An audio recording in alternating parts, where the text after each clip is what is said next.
తెలుగు మ్యాన్కి మీకు స్వాగతం. నేను కనిపించను, కేవలం వినిపిస్తాను. ఈరోజు మనం హాట్ టాపిక్ అయినటువంటి జనసేన పార్టీ ఎమ్మెల్యే అరవా శ్రీధర్ గురించి మాట్లాడుకోబోతున్నాం. 2024లో జరిగిన ఎలక్షన్స్లో పవన్ కళ్యాణ్ గారు ఇతను నమ్మి ఇతనికి సీట్ ఇచ్చారనమాట. ప్రజలు కూడా అలానే వాళ్ళు నమ్మిన అభ్యర్థిని గెలిపించారు. అయితే ఇప్పుడు ఈయనెందుకు వార్తల్లో నిలిచారు అంటే, అసెంబ్లీ ఎలక్షన్స్ జరిగిన తర్వాత ఈయన ఒకరోజు చిరుద్యోగిగా విధులు నిర్వహిస్తున్న బాధిత మహిళ ఫేస్బుక్లో శుభాకాంక్షలు చెప్తూ మెసేజ్ పెట్టింది. ఆ మెసేజ్కు అరవా శ్రీధర్ రిప్లై ఇచ్చారు. అక్కడ స్టార్ట్ అయిందండి ఆ అమ్మాయికి ఇతనికి మధ్య రిలేషన్. ఆ రోజు ఆ అమ్మాయి ఇచ్చిన స్టేట్మెంట్ని బట్టి చూస్తే ఆ అమ్మాయి ఏమంటుందంటే, 3 hours కంటిన్యూస్గా మాట్లాడుకున్నాం మేము. ఆ తర్వాత నా నెంబర్ అడిగారు, నా ఇంటి అడ్రస్ అడిగారు, నా ఫ్యామిలీ డీటెయిల్స్ అడిగారు, ఎవ్రీథింగ్ మేము డిస్కస్ చేసుకున్నామని చెప్తుంది. ఆ తర్వాత అదే కాకుండా ఇంకా ఏమంటుందంటే, మాకు 5 సార్లు నేను గర్భం దాల్చాను, తర్వాత అబార్షన్ చేయించుకున్నాను అని చెప్పి అంటుంది.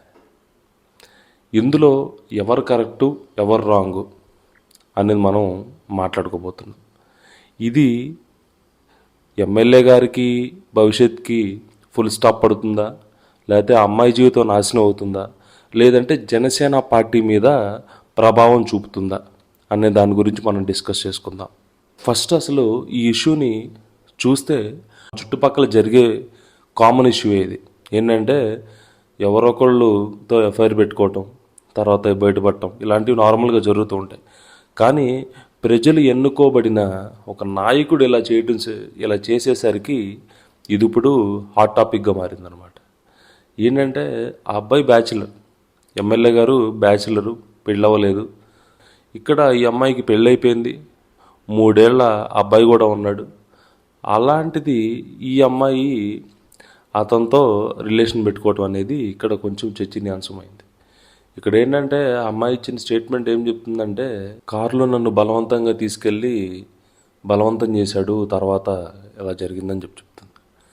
కానీ ఇక్కడ మనం ఆలోచిస్తే, సరే ఫస్ట్ అటెంప్ట్ జరిగినప్పుడే బయటకు వచ్చి మాట్లాడొచ్చుగా.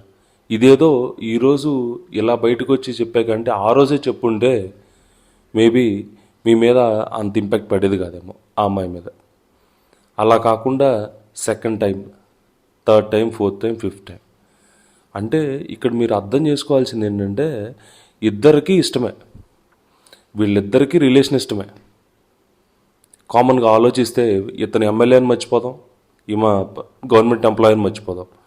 వీళ్ళిద్దరికీ రిలేషన్లో ఉంటే ఇష్టమే, ఇద్దరూ వాళ్ళు ఇష్టపూర్వకంగానే రిలేషన్లో ఉన్నారు. కానీ ఇక్కడ ఆ అమ్మాయికి పెళ్ళైంది, వాళ్ళ భర్త హైదరాబాద్లో సాఫ్ట్వేర్ జాబ్ చేస్తున్నారు అనమాట. కొంతకాలం గడిచాక రిలేషన్ డైరెక్ట్గా ఎమ్మెల్యే గారు వాళ్ళ వైఫ్ ఎవరైతే ఈ అమ్మాయి ఉందో ఆ అమ్మాయి వాళ్ళ హస్బెండ్కి డైరెక్ట్గా కాల్ చేసి, ఇలా మేము పెళ్లి చేసుకోవాలనుకుంటున్నాము, మీరు డైవర్స్ ఇవ్వండి అని చెప్పి అడిగారంట. అప్పటి వరకు ఆయనకు తెలియదు వీళ్ళు రిలేషన్లో ఉన్నారని, కానీ ఏమి డీటెయిల్స్ ఆయనకు తెలియదు. ఏం జాబ్ చేసుకుంటుంది అనుకుంటున్నాడు ఆయన. తర్వాత అప్పుడు ఆరాధిస్తే వీళ్ళ రిలేషన్ గురించి ఆయనకి తెలిసి ఆయన ఆశ్చర్యపోయారు. పైగా ఎమ్మెల్యే గారు, ఆయన ఏం చేయలేడు, ఒక సాధారణ మనిషి, ఒక కామన్ మ్యాన్. సో సరే నేను సైడ్ అయిపోతాను, మీ తిప్పలేవు మీరు పడండి అని చెప్పి వాళ్ళకి అప్పచెప్పాడు. అయితే వీళ్ళకి లాస్ట్ 6 months నుంచి ఎమ్మెల్యే గారికి ఈ అమ్మాయికి గొడవలు అవుతున్నాయి అన్నమాట. ఇక్కడ వీళ్ళిద్దరి మధ్య చెడింది.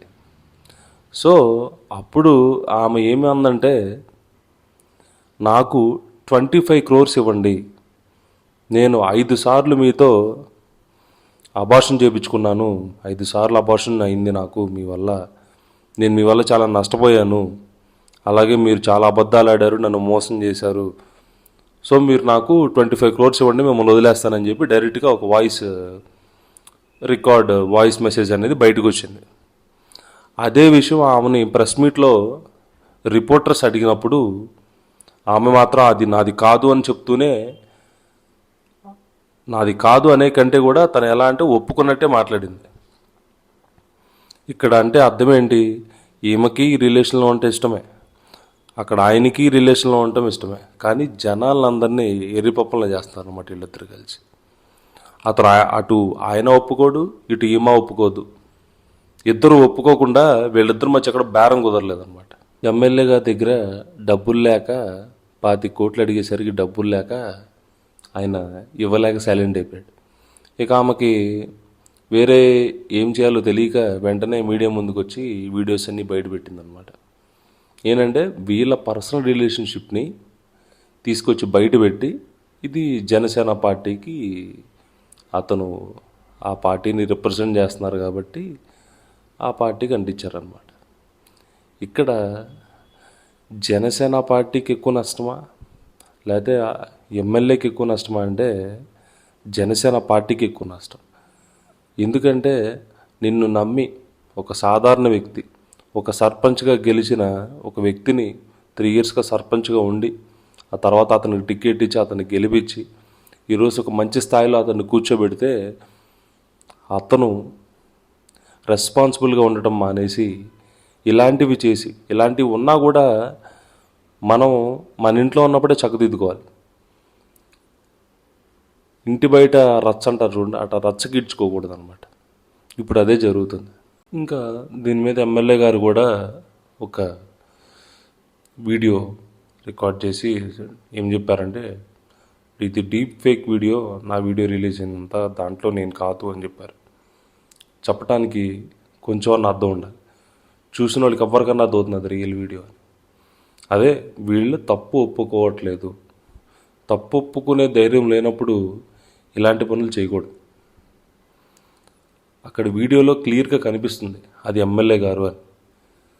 అలా కనిపించినా కూడా ఇంకా ఇలా మాట్లాడటం అనేది అసలు ఆయనకి తగదు. అటు పక్క అమ్మాయి కూడా అట్లానే మాట్లాడుతుంది, నేనేం చేయలేదు, తనే అన్నీ చేశాడు అనేసి. ఇక్కడ చేసింది ఇద్దరు కలిసి చేశారు, ఇద్దరు కలిసి ఉన్నారు, ఇద్దరు అన్నీ ఇక్కడ వరకు కలిసే వచ్చారు. చివరిలో గొడవ అవటం వల్ల ఇప్పుడు ఇద్దరు బయటపడ్డారు. ఇంకోటి ఏంటంటే, కొన్ని రోజుల క్రితం పవన్ కళ్యాణ్ గారు ఒక లెటర్ రిలీజ్ చేశారు.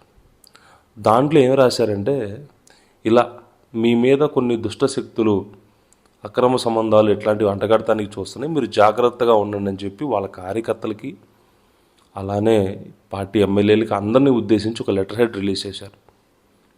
And at the same time supporters కూడా థ్యాంక్స్ చెప్తూ. ఈరోజు ఇది జరగటానికి ఆ లెటర్ హెడ్ ఇంకా బలం చేకూరుస్తుంది అన్నమాట. కానీ ఇది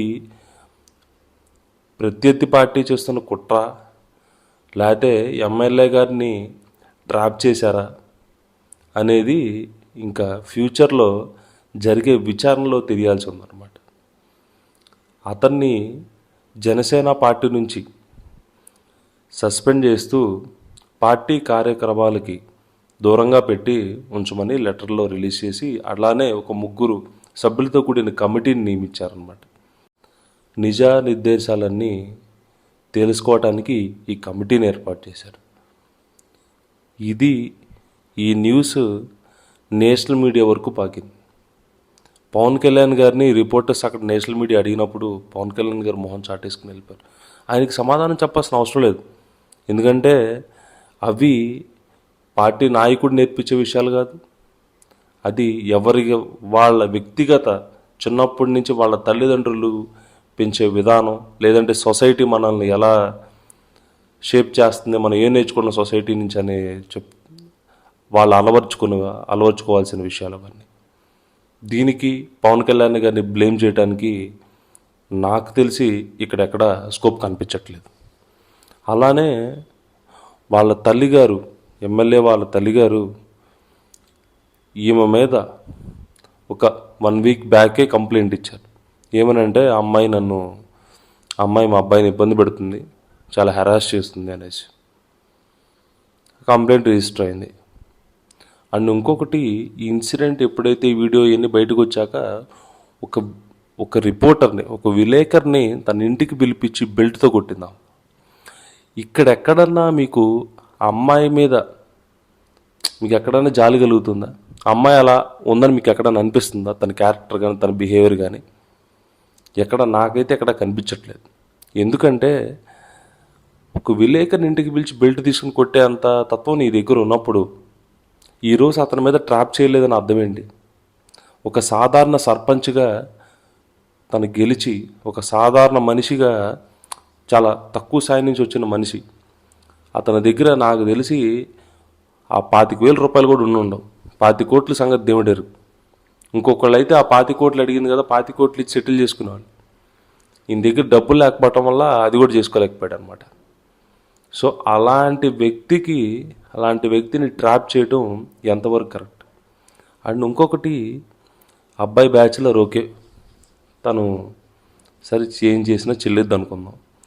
ఇంకా రెస్పాన్సిబుల్గా ఉండాల్సిన అమ్మాయి 3 ఏళ్ళ కొడుకున్నాడు, పెళ్ళయింది, గవర్నమెంట్ జాబ్ ఉంది, ఇన్ని తెలిసి కూడా ఇలా అదేమనంటే బెదిరించారు అన్నట్టు.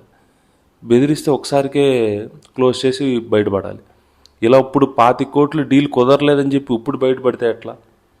దీన్ని ఏ విధంగా చూడాలి? ట్రాప్ కిందకే వస్తుంది కదా ఇదంతా. ఇప్పుడు నువ్వు అతన్ని ట్రాప్ చేయబట్టే కదా ఇదంతా జరిగింది, లేకపోతే ఇదంతా జరగదు. సో ఇక్కడ క్లియర్గా ఎమ్మెల్యేని ట్రాప్ చేశారు. అండ్ ఇంకొకటి, వీళ్ళిద్దరు రిలేషన్ అనేది మొమ్మాటికి నిజం. ఇది వీళ్ళ పర్సనల్ రిలేషన్షిప్, దీనికి పార్టీకి ఎటువంటి సంబంధం లేదు. కానీ అతను ఒక పీపుల్ రిప్రజెంటేటివ్గా తన పార్టీకి సంబంధించిన వాడిగా ఉన్నాడు కాబట్టి ఇక వామపక్షాలు కానీ వీళ్ళందరూ ఇక ఇతని మీద విమర్శలు గుప్పిస్తున్నారు అన్నమాట. కానీ ఎప్పుడైనా మీరు గుర్తుపెట్టుకోండి, ప్రజలు ఎన్నుకోబడిన నాయకులు ఎప్పుడూ కూడా బాధ్యతగా ఉండాలి, బాధ్యతగా ఏ పని చేసినా బాధ్యతగా చేయాలి.